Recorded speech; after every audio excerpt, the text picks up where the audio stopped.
Task 4 will be a suture ligation exercise, or what's called often a stick tie. We'll use the same knot tying board, and we'll use the 2 millimeter target zone on this piece of tubing. Again, we will clamp this piece of tubing with a right angle to leave about a 1 millimeter segment exposed below the clamp. Again, you'll need an assistant for this exercise to hold the clamp, but as opposed to the task 3 exercise where we held the clamp in this fashion, we'll actually hold it so that it's easier for the trainee to place a suture, as shown here, perpendicular to the right angle clamp. So with this exercise, you can use forceps if you wish to do so. I think it's probably easier just to stabilize the tubing, pass the needle directly underneath the clamp, as shown here in the targeted line. Retrieve your needle, pull some excess suture through, and then we will tie 1 knot to start with, right underneath the clamp. We'll then pass either our tail or the suture strand around the clamp, and then we will tie 3 additional knots. When we cinch down this first additional knot, we'll ask our assistant to come off with the clamp, and then we can square these off and tie 2 additional throws. Again, we will look at the final model to assess for any sort of problems. Accuracy on this particular repetition appears to be good, as the ligature on both sides is within the target zone.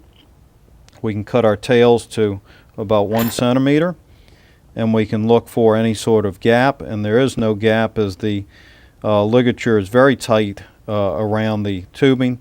And then we can break the ligature or test for knot security errors, and it comes out completely intact with the set of square knots not being disrupted or slipping. So we'll do a real-time example of this to show it. Again, the timing starts when I'm about to pass this through. I'll pass it right underneath the clamp. I'll pull through some of my excess suture. I'll tie 1 knot on this side, and then I'll bring my tail around and then tie 3 additional square knots off on this side, with the exercise being complete at this point. And then we will assess performance. We'll now discuss some pitfalls to avoid. Certainly you want to be able to see the target segment of this tubing, and you certainly have to watch your accuracy. You don't want to pass in the needle far below the target line, as shown here.